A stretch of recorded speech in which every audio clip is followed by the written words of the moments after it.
Bonjour tout le monde, vous allez bien? Moi je vais bien par la grâce de Dieu et vous, ça va? Ça va, ça va, ça va. Je vous montre comment je passe ma journée de la prière devant mon Dieu. La journée que j'ai donnée et j'ai consacrée devant mon papa. Dans la semaine, j'ai une journée où je donne uniquement pour mon papa. Uniquement pour lui. Pour lui, je suis là devant sa présence. Je fais mon temps de la prière, mon temps de la méditation. Tout ça, je donne qu'à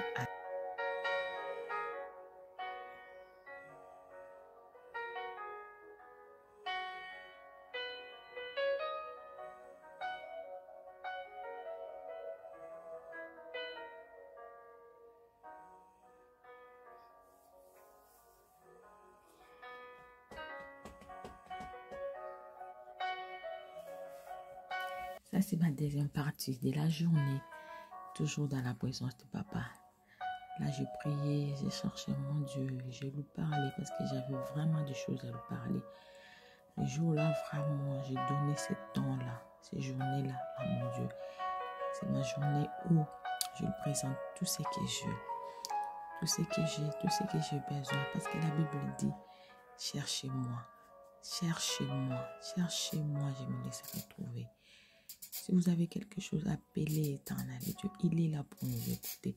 Si tu es une chrétienne, il faut avoir des temps, il faut avoir les temps de l'intimité. Il faut avoir les temps où tu passes seul, toi-même avec Dieu. Ça fait grandir la vie spirituelle. Mais si tu n'as pas ces moments-là, toi, tu passes toujours tes temps à prier, de petites prières, à ne pas monter vraiment dans l'intimité de la vie chrétienne, c'est pas bien. Il faut toujours planifier ton temps. Il faut toujours planifier ta semaine. Tu donnes un jour pour ton Dieu, pour ton Créateur. Tu dis ça vraiment, c'est pour mon papa. Ça, je donne ça à mon Dieu. Tu es devant sa présence. Tu es devant sa présence. Tu pries. Tu lui parles. Tu l'écoutes.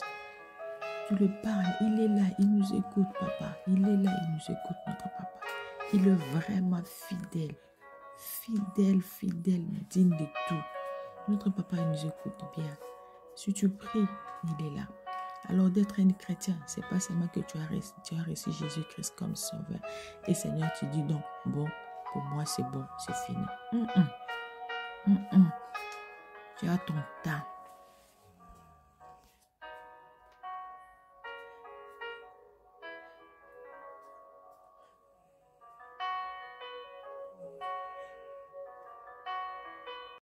Là, c'était mon moment de la méditation.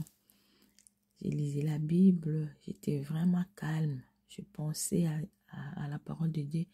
Là où j'avais médité, je me posais des questions. Je disais, oh mon Dieu, aide-moi à être une chrétienne, vraiment une chrétienne qui t'écrane. Ce n'est pas de ma force que je vais être une chrétienne qui t'écrane. C'est pas facile dans ce monde d'être une chrétienne qui respecte la parole de Dieu. Et je méditais, j'ai réfléchi sur la parole de Dieu. Je me posais des questions. Oh papa, est-ce que vraiment je suis digne devant toi? Est-ce que cette parole, je suis en train de méditer? Est-ce que je le pratique? Oh Saint-Esprit, viens m'aider, viens me donner la force de comprendre ta parole. Parce que la Bible dit, toute parole est inspirée. Toute écriture est inspirée. Quand tu es en train de méditer la parole de Dieu, il faut toujours demander l'Esprit Saint, l'Esprit de la révélation, l'Esprit des grâces, de faveur, de te faire comprendre ce que tu es en train de méditer. Et j'étais là calme, j'ai lisé la parole de Dieu. J'étais vraiment dans les calmes.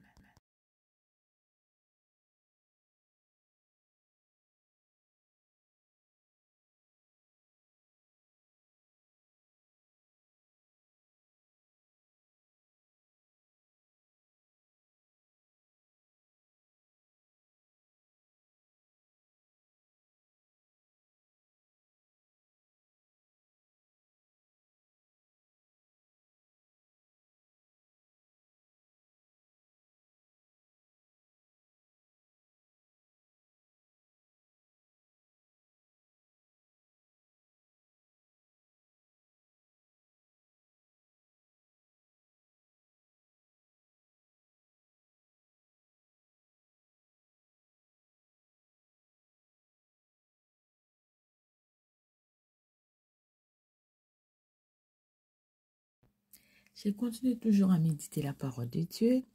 J'avais pris mon temps. Je vous dis, j'avais vraiment pris mon temps. J'avais vraiment pris mon temps à lire la parole, à comprendre les Écritures. J'avais vraiment pris mon temps, je vous dis. J'étais calme et quand j'ai fini de lire, et j'étais là, je réfléchis sur ce que j'avais lu. Je disais, oh Seigneur, non, c'est beau de passer le temps, le merveilleux temps comme ça devant la présence de Dieu. Ça fait du bien, ça te donne encore la force. Tu as encore une assurance qui est vraiment formidable.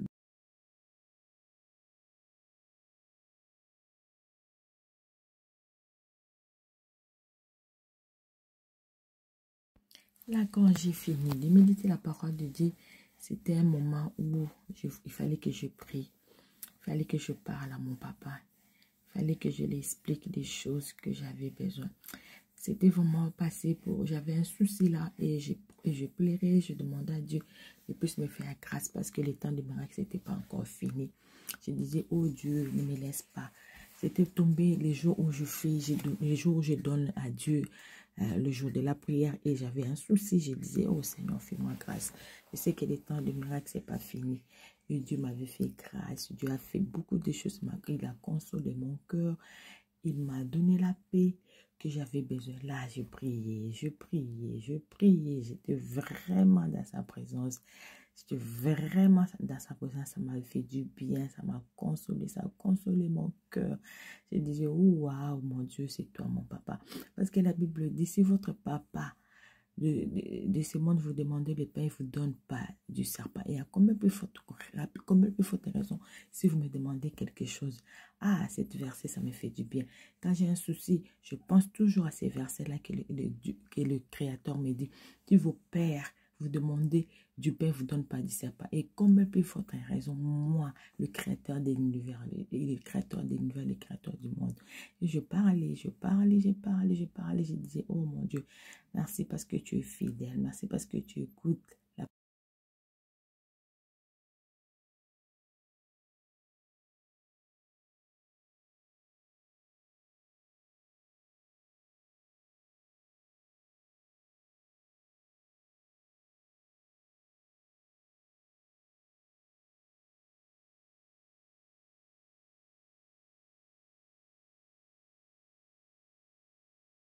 Et là, j'ai arrivé presque à la fin. J'ai dit, Dieu merci à mon Dieu. C'était les dernières prières. J'ai dit, Dieu merci à mon Dieu. Là, j'ai dit, merci Seigneur pour tout ce que tu as fait. Bisous, que Dieu vous bénisse. Que Dieu vous bénisse, que Dieu vous bénisse, que Dieu vous bénisse. J'étais vraiment arrivé vers la fin de ma prière. Non, Dieu, bon, j'ai passé du bon moment. J'ai vraiment passé du bon moment. J'ai vraiment passé du bon moment avec mon Dieu. Non, non, non. Non, ça m'a fait du bien. Ça m'a fait vraiment du bien, cher ami. Je vous mens pas, ça m'a vraiment fait du bien. Ça m'a vraiment fait du bien. Ah, écoutez cette méditation.